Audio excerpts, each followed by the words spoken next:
Tonight, a story of appalling betrayal. It really defies description. I'm absolutely horrified. It just makes me feel quite cold. A story of men who crossed Europe in the name of charity, but went to abuse innocent children. You went to Romania, Mr. Chambers, as a charity worker, and you ended up sexually abusing youngsters, didn't you?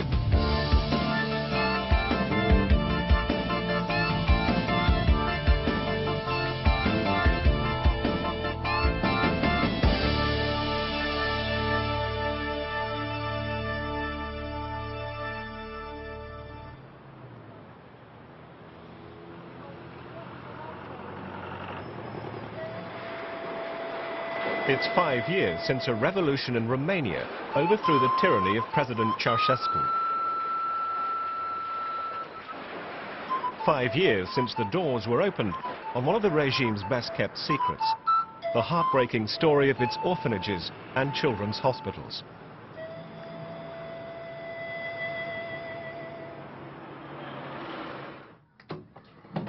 All over Britain, there was a tidal wave of sympathy. Local groups sprang up to send aid to Romania's abandoned children.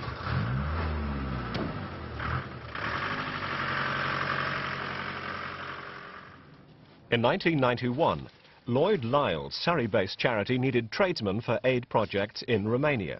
2 men came forward.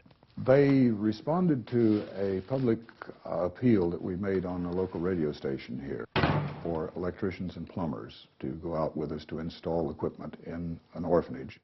In charity work, we have to trust people. Within 2 months, Lyles had sent the men to Sighișoara, a medieval town in the heart of Transylvania. It claims to be the birthplace of Count Dracula. Here, a trusting community threw open its doors to welcome foreign aid workers. Other volunteers working there remember the 2 men. They were there to fix the washing machines in the malnutrition hospital. They should have been there for 2 weeks. Their van had broken down, so they were still in situ and stayed on another 6 weeks. The doors were open to help, and the doors are obviously have been left open for those that wanted to take rather than give. One of the men was Bernard Lynn. He's seen here befriending a young Romanian boy. He'd already been to the country once and couldn't wait to go back. The other man was Graham Sampson. He hadn't been to Romania before. Now in prison, he's made a dramatic confession to World in Action, revealing for the first time why they really went there. When Bernard Lynn came back, he discussed with me another trip under his own steam. I was very interested. I thought it might give me easy access to young boys. Lynn and Sampson are both sex offenders, paedophiles with long criminal records for assaults on young children. Their motives for going to Romania had nothing to do with charity. In Sighișoara, the men lived in a block of flats near the hospital. It's not the poorest area of the town, but the quality of life is well below Western standards. They turned their flat into a fun palace for local children starved of amusement. There's youngsters coming in and out most of the time. The house was always full. Droves of children coming in. They would have had to beat them off with sticks. Really. And I often found that going in, that I had to clear them out. Did they show them films? Did they play videos? Local children well remember the 2 Englishmen who came bearing gifts. How did they get to know the 2 men? There is no evidence that any of these children were abused. Because they were coming out in the street and playing with the children and the toys, and then they were calling them in the house. They were playing cards and other games brought by them. Game Boy, Monopolies, Nintendo. They can't wait for them to get back. They said that one day they will come back. We took Bernard Lynn's video player and some children's videotapes. These were bait to attract young boys. Local boys were drawn by the videos and gifts of sweets and money. Some of the boys stayed the night. I feel really angry that I didn't notice, because I am a nurse and I've done a course on abuse, but There was no sign of anything. None of the parents knew what was going on, and I was never really worried that any of the boys would tell their parents what was happening. Samson has confessed to serious sex offences against 6 Romanian boys. The eldest was 14, the youngest was just 7. Back in England, Bernard Lynn was organising a charity called Friends in Romania. He appealed for funds in the local newspaper. He even tried to recruit other convicted child abusers. This man is called Peter. He wasn't a sex offender. He joined to help Romanian children. Then Bernard Lynn spilled the beans. He said that young boys were his bag. Then he asked me what was my bag, was I into young girls? He said that it would be quite easy for me to go over there with him and to be able to go to bed with 7- and 8-year-old girls. Bernard went into graphic detail of how easy it was to get these young boys, young girls of all ages, and to lure them into all kinds of sexual acts for money. When I say would lure them into sexual acts for money, it was a can of Coke, a Mars bar. Things that we take for granted, our children take for granted. To these children, it was just like Christmas was coming. Peter agonised over Lynn's confession about his exploits in Romania. He decided to do something about it.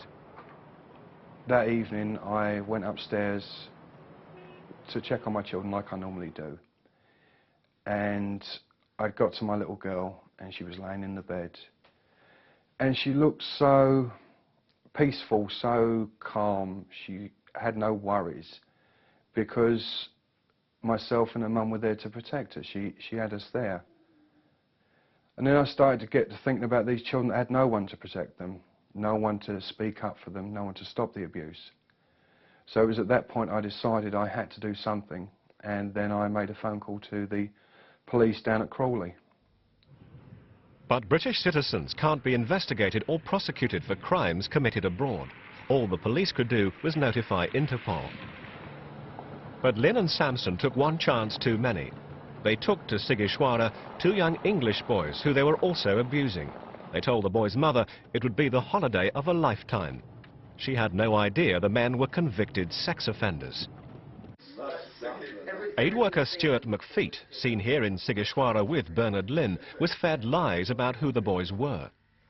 His story was the children came for the great adventure. Bernard said one was a grandson of Bernard's and one was a nephew of Graham's, and they thought it would be a big adventure to allow the boys to come. I didn't believe for 1 minute that the boys were in danger. But they were in danger. They were regularly abused both in Romania and back home in England. And when British police arrested Lynn and Samson for child abuse in London, the boys were key witnesses. I don't think they could have done more than what they actually did to these boys. Everything imaginable. These boys found it very difficult to describe to us what these men have been doing to them. There were certainly things that came out during the investigation which we certainly didn't expect to come out. It wasn't within our imagination that they could have done such things to children. Both men were jailed. Samson, who now says he's sorry for what happened, pleaded guilty and got 10 years. After 2 trials, Lynn was locked up for 13 years. Last week, his appeal against conviction was thrown out of court. But the police and the NSPCC investigators who helped them were powerless to investigate the abuse in Romania. We felt very frustrated and angry that these men had been able, under the guise of doing charitable works, to gain access to vulnerable children and families in Eastern European countries who were totally unaware of what had happened to their children. Although Lynn and Samson are now serving long prison sentences in England, people in Sighișoara still have no idea what the men were doing to young children there. And the Romanian authorities have very little experience of dealing with it.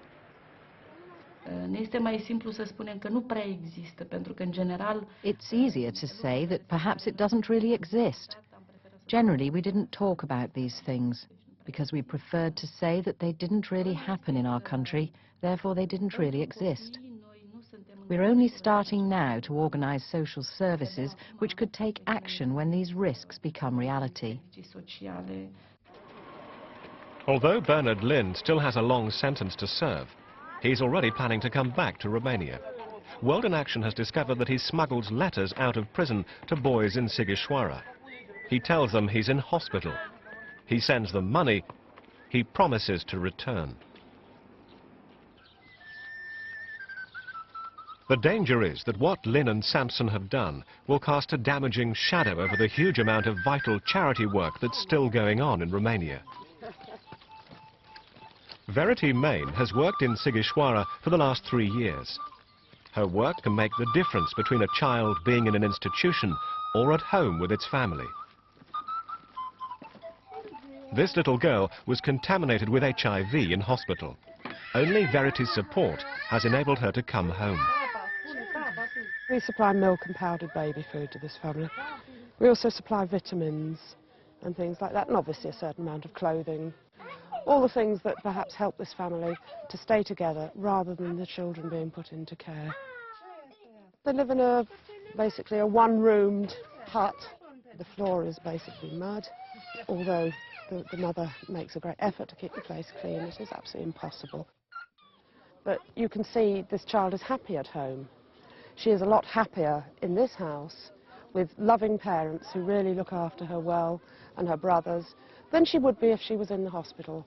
The hospital, all right, is perhaps cleaner, is perhaps more hygienic, but it's no substitute for a loving home. Verity only found out from World in Action what Bernard Lynn and Graham Sampson had been doing. It really defies description. I'm absolutely horrified. It just makes me feel quite cold all over. For the children, my main concern. These children are neighbours of mine. I probably have met them on the street. They're not going to get the help here that children who are abused in this way would get in the UK. Them and their families, it's a very difficult situation for them.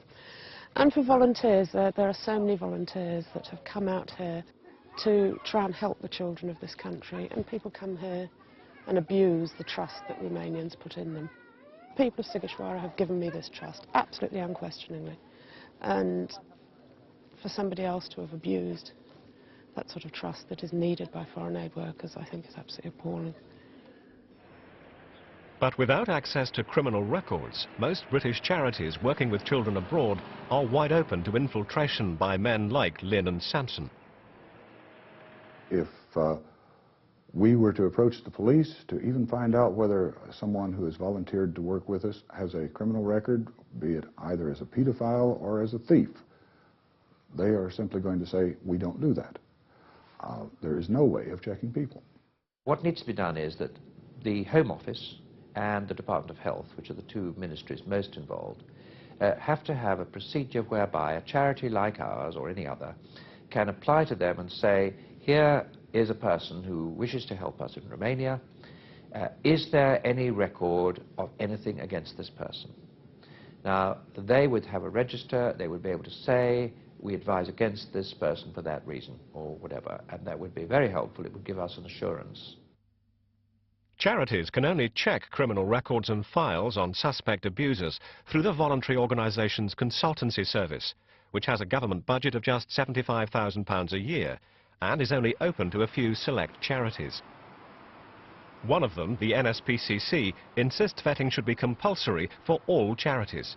The voluntary organisations consultancy service is already overstretched, cannot take on any new agencies, and is under-resourced. We owe it to children. People who set out to abuse children will tell lies, they will cooperate with others with similar intent, they'll go to almost any lengths to gain access to those children.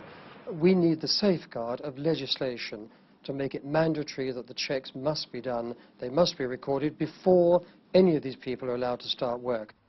The Department of Health told us, the agencies that have access to the voluntary organisations consultancy service represent the bulk of the largest organisations.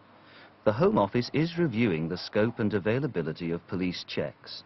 No vetting system can replace the need to be vigilant against the risk of child abuse.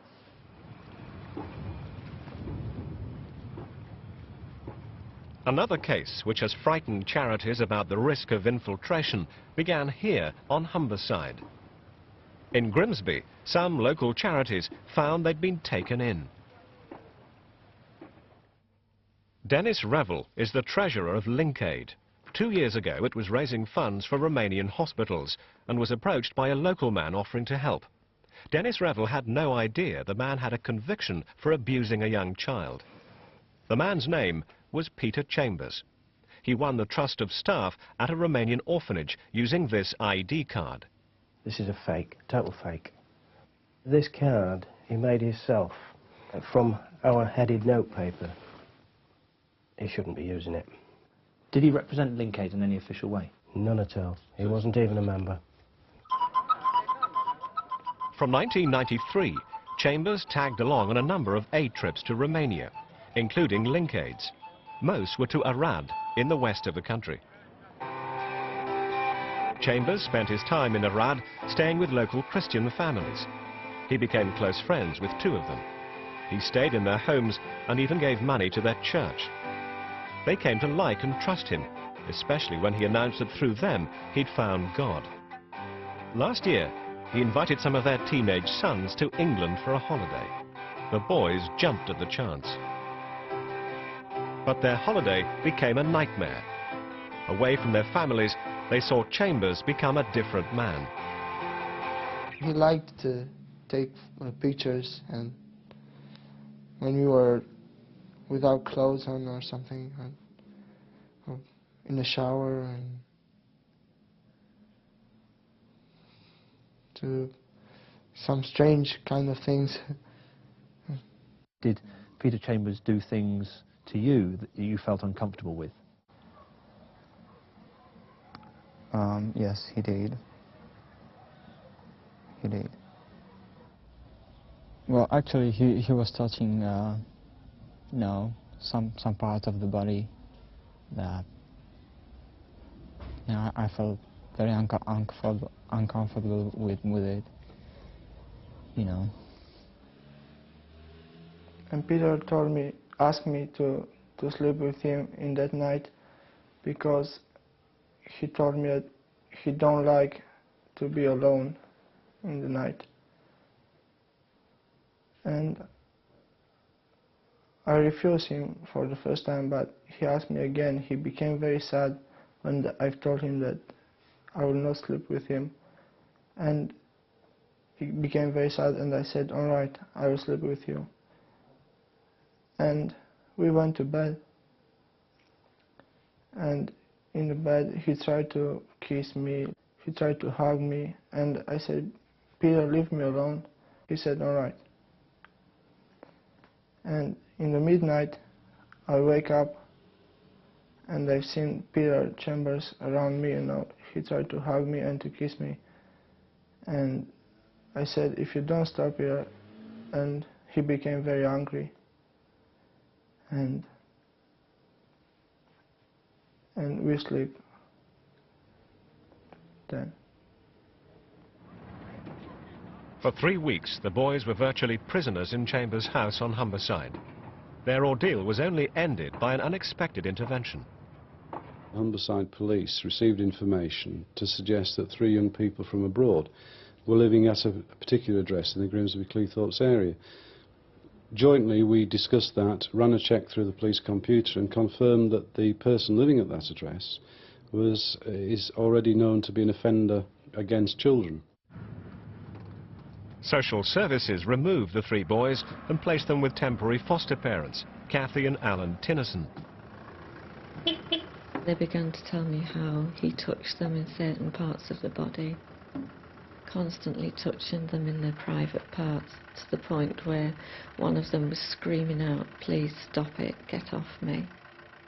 But the thing that I suppose really made me think, right, this is it, was the fact that one of them one day said that as he woke up, Peter was looking at him and said to him, don't look at me like that, because, well, I don't want to use the word, so but I really want to do something to you.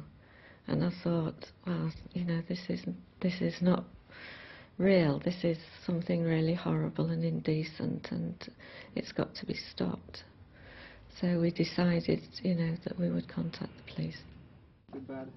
The three boys, sole witnesses to what had been going on, returned to their families in Romania shortly afterwards. Peter Chambers was never charged. But the boys had told social services something even more worrying. After all of this happened, I was worried about a young boy here in Romania from an orphanage, 10 years old.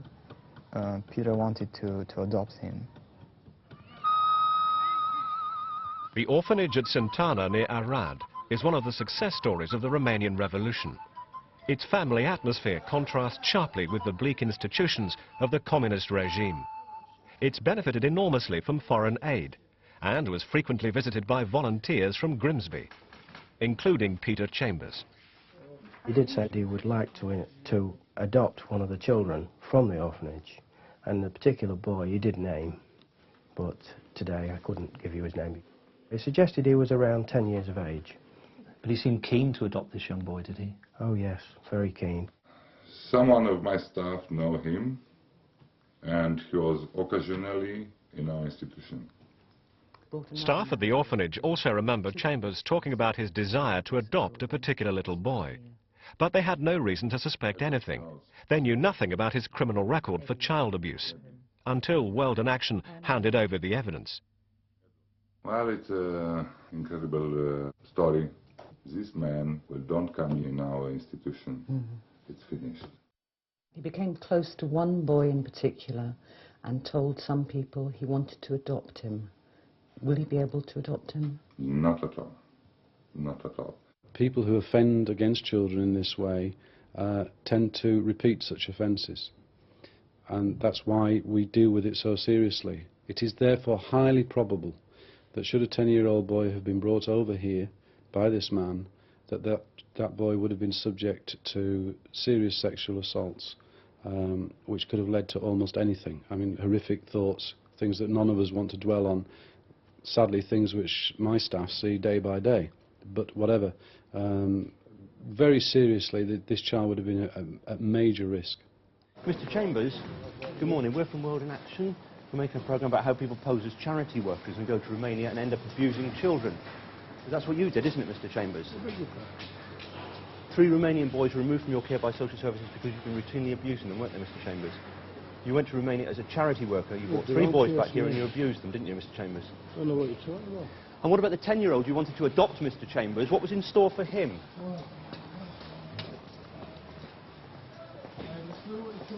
You went to Romania, Mr. Chambers, as a charity worker, and you ended up sexually abusing youngsters, didn't you? What about the 10-year-old, Mr. Chambers? Peter Chambers is still free to travel to Romania anytime he likes. The thing that worries me is the people who look perfectly normal, behave perfectly normally, are probably very charming, nice people, but who, in every other sense, are a menace in that they scheme their way into a charity with the precise purpose of getting at children. And it's those people that worry me, and it's those people that I feel only a record of some sort that we can draw on can protect us against. Let's be clear what we're talking about here. We're talking about children being buggered, being raped, being interfered with, being scarred for life by people who've got evil intent towards them. Now, the costs of that are very great indeed in terms of human suffering and long-term damage. The comparative cost in financial terms of setting up a proper system for vetting is the very least we owe these children, and is frankly a fraction of government costs in other areas of public expenditure. I mean, what are our priorities in this country about children, and do we really care about them or not? This doesn't cost very much to get this right.